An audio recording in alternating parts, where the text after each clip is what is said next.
Hi, this is Joe Lindsley, American in Kyiv. This is our Land of the Free podcast with Ukrainska Pravda, Ukrainian Truth. I have been reporting in Ukraine every single day on Chicago's WGN radio, and here on this Land of the Free podcast, we are privileged to speak with some of the smartest, most brilliant Ukrainians and foreigners here working for victory and freedom. And today we have a conversation with a great Ukrainian who I first met in the city of Kharkiv, Pani Deputatka Maria Mezentseva. Correct, Joe. Hello. Maria, great to see you. Great to see you. This is the land of the free. Stories of life and liberty in a time of war.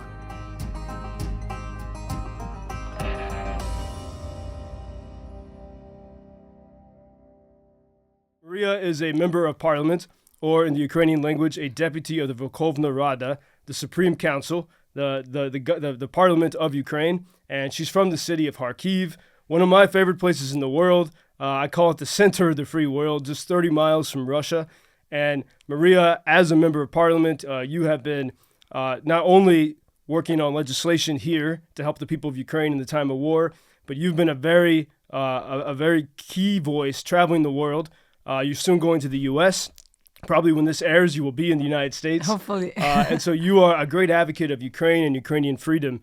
And so we're honored to have this conversation. And first, we'll start by talking about your city of Kharkiv, a city that is dear to me. I spend I'm there at least once a month. And you grew up in Kharkiv, and you've seen that city, sort of the resilience of that city through these past 21, 22 months. How is Kharkiv city right now? Yeah, thank you, Joe, for starting specifically with something which is deep in my heart, because I'm indeed from Kharkiv. I was born there. I finished Ukrainian English grammar school there, graduated from the uni. My first jobs were there, first experience with politics, especially the local ones. Currently, we call Kharkiv as unbreakable, as basically every other village, city, town, or region of Ukraine, as it did not surrender to Russians, who actually invaded the city, almost approached its, central parts, and were stopped by brave territorial defense and regular battalion of Ukrainian army. I will never forget those days, because at the same time, you could not be present there immediately as the parliamentarians were voting on the day of invasion on martial law. Exactly. Yeah. And it was 10 past 7 a.m. And I was one of those who arrived to the parliament, one of the first waves of arrivals. I went immediately on TV to make sure that the people know we haven't left the country. We're here. We're with you. We will now vote the martial law, etc. But my heart was torn apart, because back in Kharkiv, the battles were so terrifying. And we kept on reading the news. We did not know what's going to happen next. But I was so sure that as Kharkiv did not surrender to Russian propaganda in 2014, when the aggression actually has started against Ukraine by Russia, when sort of this green man in unknown uniform were not only present in Crimea, but also in Kharkiv, trying to promote the understanding that they are there to support and, let's say, defend the rights to speak Russian in a mostly Russian-speaking city. What is interesting today that many people are switching consciously, not only youth, but the generation, for instance, of my parents and older, because we are not just fighting today for buildings, cities, roads, and regions. We're fighting. This is existential war for our culture, for our language, and for the core existence of our nation. Well, I've felt that deeply. I went to Kharkiv January 2022.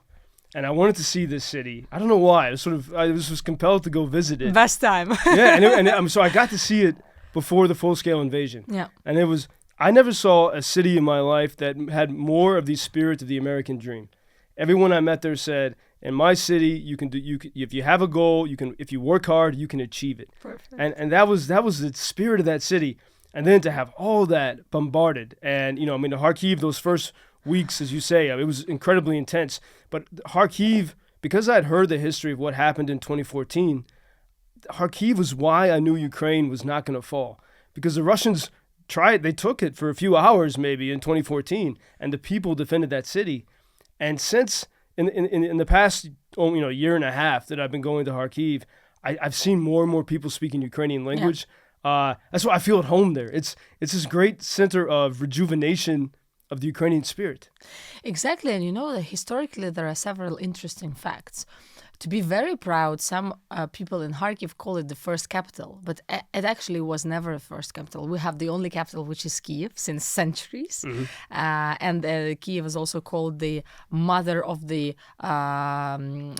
it's literally Horodів Ruskich, but Rus is actually, the word Rus is actually a Ukrainian word for the kingdom of Kiev. The Rus were the Viking people that sailed down from what's now Sweden. It was just yet again a part of the history which is still trying to be stolen from us. But Kharkiv was a capital in terms of Moscow ruling, so Kremlin ruling. It was more convenient to do it from the eastern part of Ukraine, rather than Kiev, for instance. So this is the first legend I'm trying to defeat when I'm traveling and talking to foreigners, or when foreigners are visiting. And the second part that as well, Ukrainian language was widely spoken in the region as well as in Donbass. If you go to any village in Donbass, next to Donetsk, Lugansk, etc., you would be hearing babushkas, grandmas, babusi speaking Ukrainian purely. And that's again, it beats the legend that there were some Russian-speaking population that needed a sort of protection. But that leads us to a famous saying of now finally internationally recognized dictator, because it's in the new resolution of the Council of Europe Parliamentary Assembly. Putin, as a dictator, he tells everyone all the time that Russia stops where the Russian language stops. So basically nowhere. It's everywhere. So we are currently trying to, reproduce our history and our identity. I think it's boosting tremendously in different, clothes designs, in the songs. Why we are so sad when we see snow falling, for instance, like today in Kiev? Because for us, it's a never-ending 24th of February when it was snowing, it was still cold, and there was a complete unknown in front of us.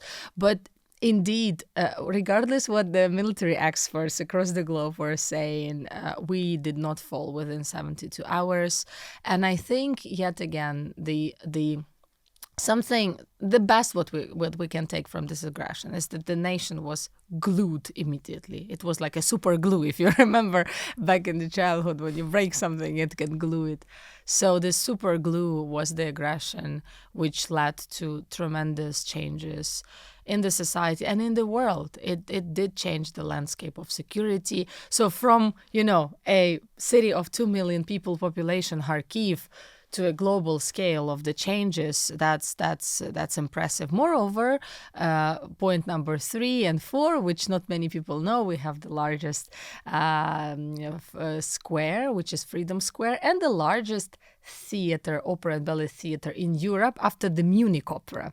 So it was also targeted by Russian rockets, but we maintained the building. It's in my constituency. It's very symbolic. And the theater was traveling across the world to show that the culture never dies. You cannot destroy it with rockets. And it was very emotional. So this is to say we have many things to be proud of. We can surely, have sort of a Dubai in the neighborhood of Saltivka, which was the most densely populated neighborhood in Europe. So 500,000 people live there. They still do. And our task is to bring them, the light of hope, the fact that the government can reimburse them for these losses, but not only Ukrainian government. There are 45 states who signed a special document for reparations, and not only for the buildings, but also for different war crimes, like sexual war crimes, losses of the beloved ones, etc. And I also think it's unprecedented. Something that happens today in Ukraine also marks the changes in international law. And I'm sure, Joe, when you witnessed numerous war crimes, you would agree, and one would agree, that justice has to come first as well. We know it takes long, but we have to get it done. Are you saying that international war crime legislation has changed? Absolutely. In what Let's ways? say we gave a new bright side to it, because in a different way aggressions were taken across the globe. Since Second World War, there was not even one tribunal who would drag to justice an aggressor, a political leader and his political and military friends, or group who were planning, conducting and ordering these war crimes. So if aggression would never occur, we would be never facing these numerous war crimes. And today, President Zelensky puts it very clearly in the peace plan, which was supported by 143 states in January current year in the UN General Assembly. And one of the points is the responsibility for the top crime, which is crime of aggression. We think Putin and Lavrov and Shoigu, they have to be in the court. For that, we have some trick in the international law. Unfortunately, International Criminal Court cannot prosecute them because they did not ratify Rome Statute. Mm-hmm. One might say, some international lawyers who listen to our podcast might say, yeah, Maria, but Ukraine didn't do it either. Yes, but we have an intention to do so. However, Russia would never do something to prosecute itself. Even though a recent interesting case, Armenia has ratified the Rome Statute, a country which usually, would be seen as friendly to Russia. And Putin cannot travel to Armenia any longer because he, according to recent International Criminal Court warrant on deported children, which is a crime of genocide, actually, is on the list of all those countries. It's more than 150. So basically more than one third of the globe over there, he's unwanted. And it poses yet again, a sign to him that, look, dude, sorry, you cannot do what you're doing. And it sends another signal to other possible aggressors across the globe that, look, guys, if you are planning to annex territories of another state, which is a pure understanding of aggression, if you are planning to launch military operations elsewhere rather than in your internationally recognized borders, you will be prosecuted. So that's impressive, because these crimes and the understanding of them, of the crime of aggression, was actually developed in Lviv by Jewish German lawyers, and that's right after World War II, right? Exactly. Just a little 3 years before Nuremberg was set up. There's a great book during the war called East-West Street. Correct. I can't remember the name of the author, but we'll put it in the description. Yeah. And it's a story of two Lviv lawyers. Yeah, Lemkin, one of them. Yeah. And Lautenberg. And they both. Joe, it's like I have shivers right now, because the idea of the tribunal. I've read about Lemkin back in my university years, but I didn't know the concept was developed in the basement of an apartment which I rent in Kiev, and then linking it to other lawyers in US, in UK, and across the globe. And now we collected 40 governments in Berlin recently talking about already the format. I mean, isn't it amazing? Maria, and I remember during the pandemic in a cafe in Kyiv, I read that book. Just as interesting history, I never would have imagined that we'd actually have to deal with this in a very practical way, exactly. such that we're talking about it here right now. Yeah. And you see that, and you see the importance of not letting go of these war crimes and not forgetting them. And it was maybe last week the BBC had a story that really annoyed me, but it was about 20,000 Ukrainians who've defected. They've crossed through the woods or over the river to get away from conscription. And they spent so many resources to investigate these guys that are just getting away. And meanwhile, we have these heinous war crimes that have happened. And it's hard to investigate things in Russia because there's no free press. But this stuff has to be investigated. And when I was maybe in September in your region, in Kharkiv region, I went to some villages that still came under shelling and into houses that had been occupied by the Russians. And it's so much of what I saw when we saw on October 7th when Hamas attacked Israel. They were painting death to Ukrainians and the horrible things that happened in those houses. It reminded us a flashback. We were on the streets of Bucha back then, or the streets of Irpin, or the streets of Kupiansk, which is in Kharkiv region. And I don't think we should let it go, because this is also a story of my family. We have a missing person, and he's missing for more than since the beginning of the full scale. He's a teacher in a Ukrainian school. It happened at the temporary occupied territories, and I think I've opened up about it just this summer because I received so many requests from different Ukrainian families asking what can we do, how can we search for them, how can we involve International Committee of the Red Cross, which receives a lot of funds from US, UK, European states, Australia, everywhere for the humanitarian purposes like this, or to search for war prisoners of war who are also Ukrainian soldiers, to conduct exchanges. But civilian cases are terribly odd in a way, we literally don't know where, for instance, our relative is. We hope he's alive, he's verified as alive, but these stories are rolling since 2014, and this insane pain which is brought by the illegal deportation of Ukrainian children, and we are extremely thankful to the people of America who are now hosting Ukrainian families, Ukrainian children who lost their parents or are disconnected with their orphan families, or they are in need of extra help for the various health issues and physical difficulties, or at least a stress which they've been through during the war. So I think we cannot be more thankful than we should be more thankful than we are for specifically for these cases. And I think US has an authority in terms of political will to strengthen the fact that we have to use the realistic mechanism, and this is, for instance, International Red Cross. And we remember how they could not travel to Olenivka. It was under temporary occupation territory. Ukraine was always given security guarantee. Russia never did. And then we remember what happened. Russia just shelled our military personnel there, the soldiers who were taken hostage, who became war prisoners according to the Geneva Convention. And then they just shelled them. They killed them alive. They were sleeping. Yeah.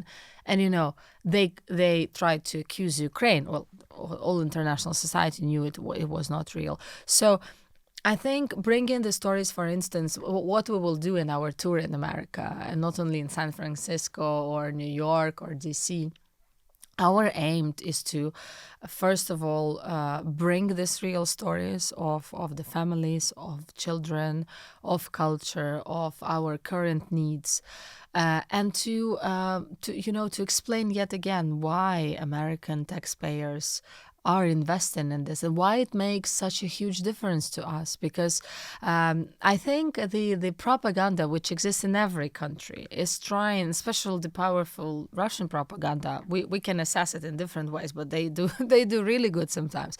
They're trying to pose the cases of divisions, Republican Democrats, and then this and that, East and West. Ukraine is forgotten. Ukraine is not being in the top stories. I think this is us, people, politicians, those who are, doing expert of diplomacy, as I call it. We have to bring these stories out loud because, for instance, we have relatives living in the U.S. and I know how it is done in Michigan State, how they do the cultural events, how they're doing Thanksgiving with Ukrainian community to support each other, at least, because being away from home is difficult. And, many people who never thought they would appear in the U.S., but it was their dream, they're finally there, and they're contributing as Ukrainians to the economy of U.S. They are recruited, they have several foreign languages, several masters, they're skillful. So this is not bad to have Ukrainians in your community. And I think these cases are not yet well delivered. So we're going to try to fix that. The story is not told. And that's part of the reason why you're going to the U.S. Exactly. And as I think about this question of propaganda, and so many Americans I know who believe in freedom, if they really knew the truth, if they saw Ukraine, if they came here to visit, like every American I know who comes here to visit, like our friend who's an editor at the New York Post, and we brought her to Kharkiv. I think you brought her to Kharkiv, and she stayed. She quit her Paris vacation. She came for 2 days. She stayed for 2 weeks. 2 weeks. Yeah. and she skipped Paris to stay in Kharkiv. Yeah, I remember that. And she was so captivated by the Ukrainian people. And she told me when she left, she had never had better conversations in her life. She was so inspired by what she saw here. And I know that would be true of so many of the Americans I know, including people who are pretty influential in politics. If they saw the real spirit, they would want to do everything they could to help. But they don't see that. It gets lost in the propaganda. And I think especially you as a member of the Ukrainian parliament, one of the big talking points that Russian propaganda pushes, and a lot of Americans believe, is that, they say Zelensky banned religion. There's no freedom of religion, freedom of speech, all these things that that we know here are not true because this is an incredibly free country. But how would you describe, first, looking at your role as a member of parliament during this time? There's discussions about whether or not there will be elections. Yeah. How is it for you, in a member of a democratic government, in a time when democracy is under martial law? What is that like for you in the parliament? I think Ukrainian parliament, within 32 years almost 32 years of independence, has never felt as united as it is today, has never voted so many laws with constitutional majority. For us, it's 300 plus votes, and it's really a matter of fact. We can look through statistics, and it comes to laws not only linked to surely strengthening armed forces, increasing their salaries, giving them everything we can. Our next year budget is 21.5% allocations to the military, security and defense. It's the NATO countries are allocating 2%. So that's just to compare how dedicated we are. And the parliament is functioning well. We get together every second week. Every week we have online committees, and COVID contributed to that because you can be in the US, but you can vote for the laws. For instance, in the committee I represent, Euro-Atlantic Committee, so it's for EU and NATO integration. And I'm very proud that, I've dedicated 14 years of my life to European integration when I had a position of stagiaire, a trainee in European Parliament in 2012, just before the Revolution of Dignity. I actually landed in Kiev on the day of the Revolution of Dignity. And I mean, thinking right now that it's been 10 years already since we were at Maidan, in Kharkiv, in Kiev, Orange Revolution as well, that it's unbelievable. Time flies so fast. But today during the full-scale aggression, we're a candidate state to the EU with almost at the edge of opening negotiations for the full membership. We are talking about, I think, very expected Washington summit of NATO. I think it is political decision to which is still put on hold, put on pause on our membership, because we would only strengthen NATO, not reversal, and we should not be. You see, I'm saying us, but the partners should not be afraid of it, because Article 5 of a collective defense is already activated, because you guys are giving us more than 600 different types of NATO weapons, and they're being tested in Ukraine and used so efficiently that one can only, dreamt about. And then I think parliamentary level is so crucial, because I will never forget this trip. It was 8 members of Ukrainian parliament. One was already abroad. She gave up her mandate for that later. We traveled ladies only. Some were traveling with small children, pets even, because we didn't know whether we're going to come back, what will happen with us on the trip, because we're on the kill list of Putin. And he knew we're going there to get rid of Russia in the Council of Europe, first international organization. When was this? It was beginning of March. Mm-hmm. It was beginning of March, yeah. And I said, ladies, we are packing our suitcases, because it's going to take us 3 days to arrive to Strasbourg and Brussels and London. We did a small tour. We met different leaders, Macron, Boris Johnson, and others. It was fascinating how we were received. It was fascinating that we debated for 11 hours whether Russia should be or not It was not a debate whether it should leave Council of Europe. But every person who told me in January, just 3 weeks before the invasion, because we had a session there, oh, Maria, look, you're over-exaggerating. It's 150,000 troops. I mean, maybe they're observing. Maybe something is going on. I mean, I truly didn't believe myself in the full-scale invasion. I thought something will be going on in Crimea and Donbass, as it used to be before. But you know how people absolutely switched to a full support of Ukraine? It was very evident. And I think we don't have to maintain it. We have to increase it, but using different means and different instruments. And Joe, you're very right. It's so far to travel. I mean, I'm still, trying to sleep over the jet lag after Canadian trip, but it's worth it. Like 3 movies and you are on the European continent. 3 movies and you're going to witness historical developments because maybe phrases would sound different to many people, but indeed we're fighting for the freedom which every American believes in. I, as baptized Christian Orthodox, reading sometimes Quran and praying in Catholic Church, I don't think one can accuse any president or parliamentarians.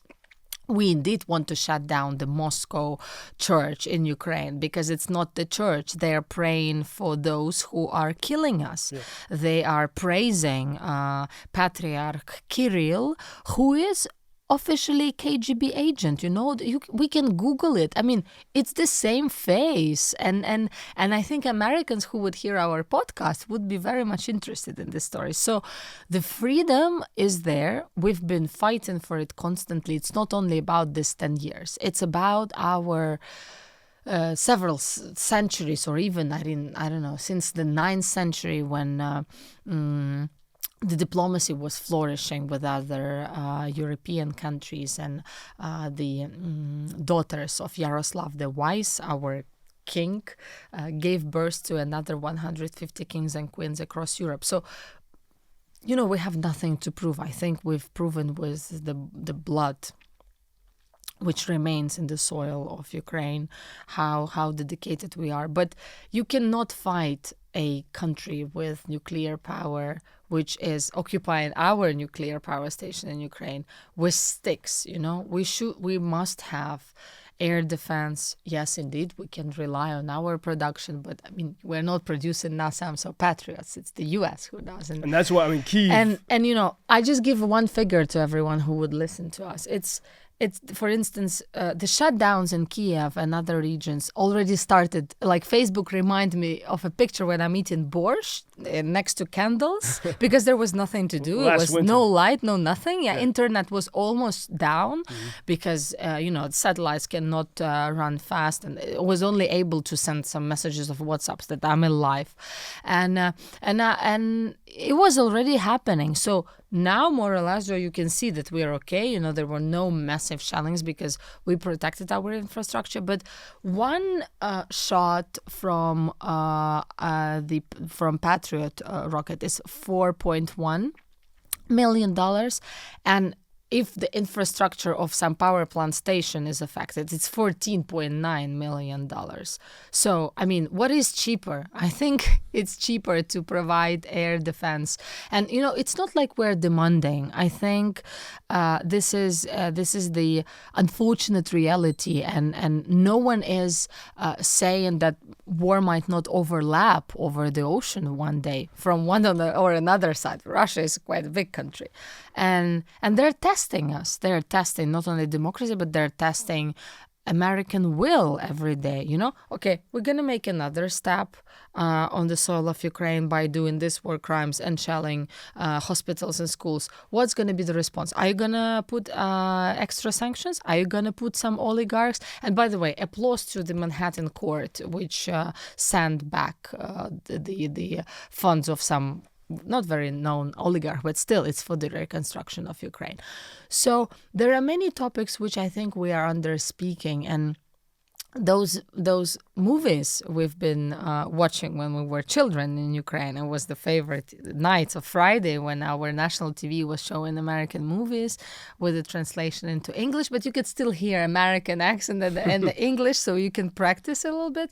And I can tell you that I would never thought that it's going to be us here in Ukraine who are defending something that U.S. was built on, that the founding fathers were talking about, those who many Americans see on dollars, and not only. Well, I mean, I feel that, this week that we're recording here, it's 10 years ago this week, the Maidan Revolution, the Revolution of Dignity began. And everything I've studied about political theory, I think that's one of the most extraordinary revolutions in human history. And it was Ukrainian people who were peaceful, and the secret police came and they fired their bullets, and the people refused to leave the streets until the pro-Putin regime fled. And you think about what the world would be like if there was not the Maidan Revolution. Russia would control all of Ukraine. They'd control. Absolutely. It could have happened. They were planning to use the puppet government. Moreover, they were planning to use the same people who left the country in 2014 now in February 2022, because we saw different famous names on the different information channels that they're planning to become governors, city mayors. Like, we knew who might be the city mayor of Kharkiv.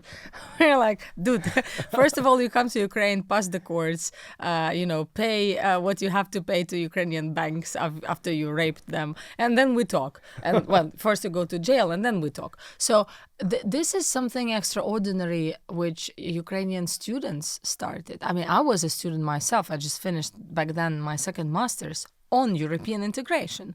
And for Were me... you in the Maidan in Kharkiv or in Kyiv? Yeah, I was both in Kiev and then Kharkiv. We were traveling by trains. By the way, we pray for everyone who's involved in Ukrainian rails, because there was not even one train which was late or did not come on the route. Whereas, sometimes in Berlin and France, I'm late for some sessions of the meetings because the trains are late. So just to say that the resilience which came with the spirit back then 10 years ago, people already started, I think, to forget that the highest number of European flags that the EU has ever seen was there in Maidan, with Maidans in from Lutsk to Kharkiv, from Chernigiv to Yalta, even, because it was not yet occupied. And the commitment was very clear. We are turning our backs to the former USSR, Soviet Union past, where, for instance, I was born at the collapse, in the year of the collapse of the USSR. And thank God it was this, this legacy did not influence me because I was too little. And when we're talking about such things as Budapest Memorandum, could we secure ourselves with the documents being signed? Could we skip giving up on our jets and the bombs, which are actually now being targeting us? They're from Ukraine, and could we not give up on nukes that that was taken also by Russia back then? We were too little to act. I was 1 year old and probably just dreaming back then about something linked to politics by watching the news. But today we have this power. The people gave us this power. We are coming from Maidan to the parliament. We are, let's say, I'm not saying the previous convocation was mostly elected from Maidan, because it was the politicians who basically have their grassroots in Maidan. But us as well, we are social activists. We were working for international NGOs. I currently represent the IRI, International Republican Institute, in the eastern regions of Ukraine, which works on clean elections. Absolutely, but also NDI contributed so much. The National Democratic Institute, when I was still a city councillor. And actually, the trainers of NDI persuaded me to run for parliamentary elections, because I was like, okay, but I am with another party now. Okay, I support, President Zelensky, but is it okay to run, with his party? So it was American support, for instance, in my personal case, was always with me. And I mean, I've participated in work and travel and things like that. It was really fascinating how today we are learning from each other. And I think Americans are also learning something practically, what the movies are teaching us with the level of how patriotic we can be. So we can be in Ukraine patriotic to the extent, as our anthem says, we are willing to give our body and our soul for freedom and for our existence. So I think it's, when you are in a cozy apartment or office, it's very valuable when you donate for something, even when you feed bats, for instance, but you do it over the ocean, or you help some grandmas with medicine, or indeed you sign up to a petition on extra military support to Ukraine. And it's a matter of fact. It's a matter of survival for us. You are number one, friends. In US, you are number one, according to the amount of tax payments and this huge 61.7 billion package that we are expecting. And I hope both Republicans and Democrats, as I've heard it in Canada from them, they will support, and we don't want to be the topic which divides. We want to be the topic that unites. Well, as you mentioned, those American movies you watched in the 1990s, Americans love good versus evil superhero movies. And this is that every single day in real life, So you don't just have to live it virtually. You can buy drones. You can vote in a certain way. You can help. And I think about that support from the U.S.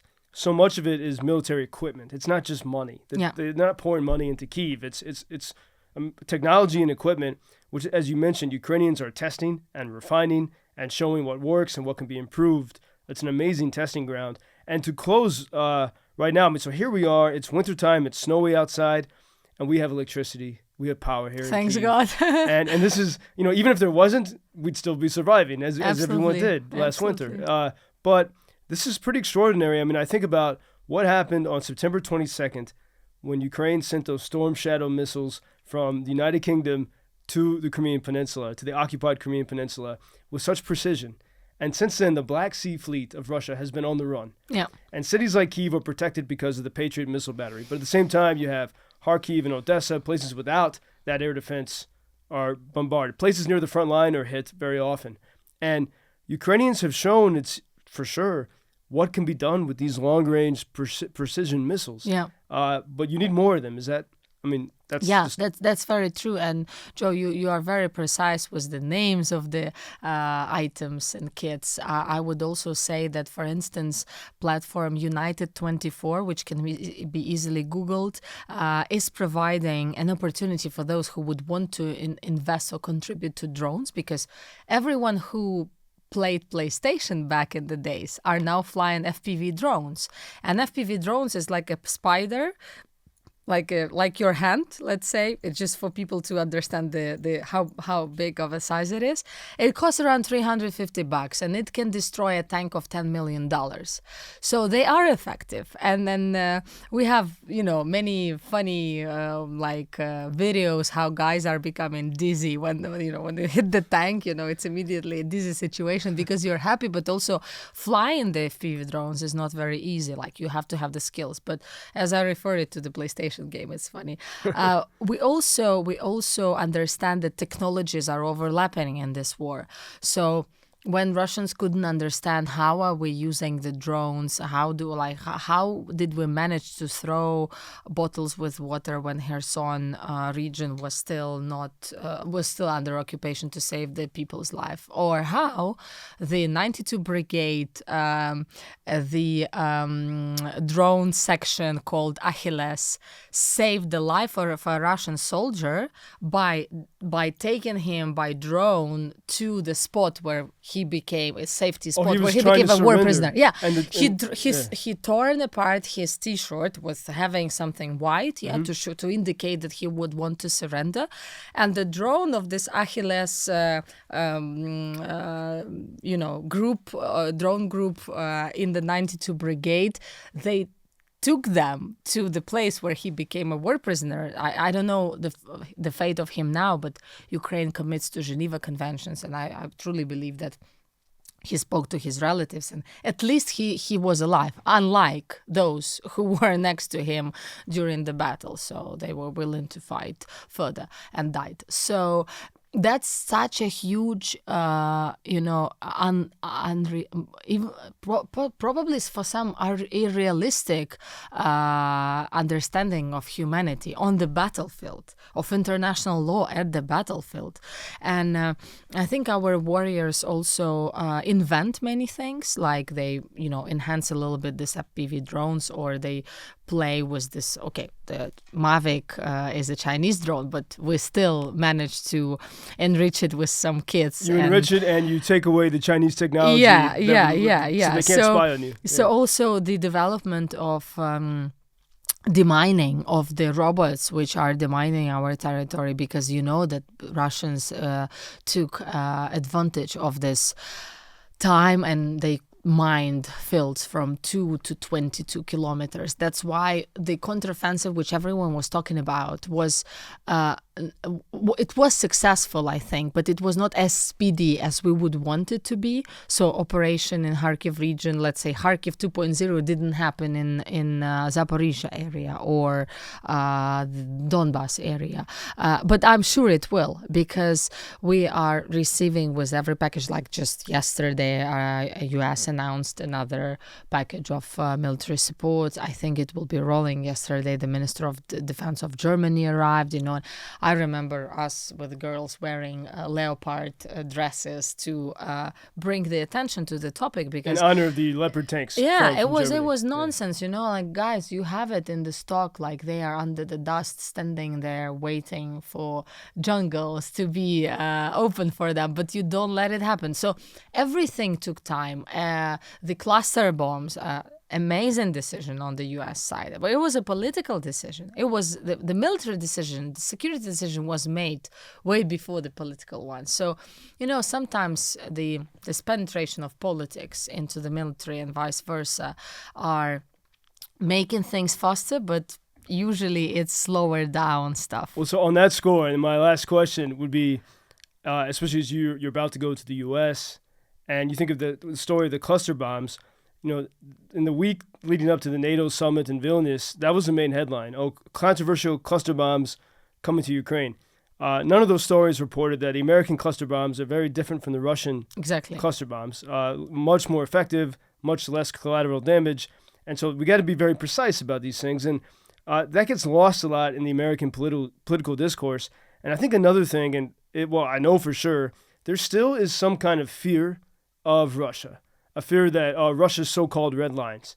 And what would you say, as someone who, grew up 30 miles from the Russian border, in a city that with everyone speaks Russian, so you're connected to Russia in many ways. You have family that was living in the Soviet Union. What would you say? And then you were part of the revolution of dignity when students stood up to the pro-Russian regime in Ukraine. What would you say to Americans who are afraid of a world without a powerful Russia? I think, even when we talk about everyone's small, cozy world, we're also afraid of changes. And we think that, the neighboring power may be more dangerous, but it's just the emotions of fear. When you start eating the elephant by parts, it becomes less stressful. And if you look at just at the map, how big Russia is, which resources of oil and gas. Like, today, Joe, I was watching randomly the online figures, how much Russia is making per second on oil and gas, because it's still not under embargo everywhere in the world. There are countries who are still, buying Russian oil and gas. And this is the main source for the rockets, drones, and everything, the Iranian drones that they buy, etc. So this production of Russian oil and gas is flying over to Ukraine against us. So even though we are way smaller in territory, we have much less of the population, 4 times less than in Russia. I like the phrase that you can't choose the neighbors. However, you can choose friends. And I think we've chosen friends and partners back in the past. And I think Russia is not testing Ukraine. Russia is testing today our unity and our friendship. If we're going to pass this test, we will see many indigenous people of Russia, like Chechens, Ichkeria, like the Republic of Ichkeria, like those people who, for a regular American person, don't even look like Russian because they're from the far eastern part of Russia. They're closer to Baikal and things like that. But they're indigenous people of Russia who took away their right to speak their native language, to preserve their culture, etc. They just colonized, they are being colonized by Russia, by the imperial regime. So I think we're doing here two missions. Preserving peace in the world, which is promoted by, I wouldn't say Western world, but the world which sees its future in peace, not in wars.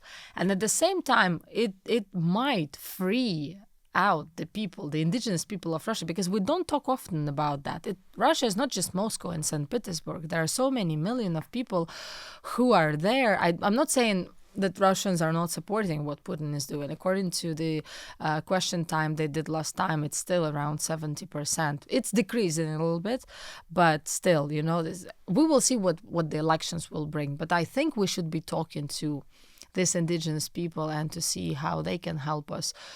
Maybe to dismantle Russia, because we have to do something with this evil. They cannot just be, taking hostage the whole world of democracy for the fact that they think that they have a right to.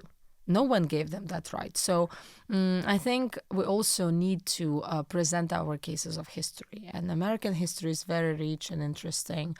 And I loved the times when I was in Springfield, Illinois, like going around the museum of Lincoln and his family. I didn't know how tragic his life was, but he still struggled and fought. And I think the legacy of him lives today. I want so that the legacy of Ukraine, of the free Ukraine, would live in centuries for both Americans, Ukrainians, and we also have mixed blood. And there are so many Americans who found their true love in Ukraine and vice versa, and business opportunities and many other things. For that purpose, we really need to bring insurances to business, like the MIGA International Agency already doing, even though we've been told it's impossible. It's impossible to insure business from the war crimes, possible war crimes and war attacks. We did it. The Ministry of Economy did it. And I think the many Americans saw also a true leader who always U.S. has as someone to be following. And for us, it's our leader, it's President Zelensky, who stayed. And I think it was the most valuable action of that day. Otherwise, Ukraine might have fallen. Pani deputatka Maria, дуже дякую. Thank you. And Дякую, as you say that, I feel inspired, and I think of 10 years ago this week, in that cold winter, a few students gathered. It seemed impossible that they could stand up to this regime, that regime. And a few months later, by February, it had succeeded. And so the Ukraine shows the world what is possible. And I wish I could go back to America soon, but I will stay here every day until victory. And I hope you're able to share that. I know you will be able to share your spirit with the American people. And we'll have information about Maria in the description. This has been our Land of the Free podcast with Ukrainska Pravda and our team from Ukrainian Freedom News. I'm Joe Lindsley, American in Kyiv, and this is the great Maria Mezentseva. Thank you, Joe. Дякую. Слава Україні. Героям слава.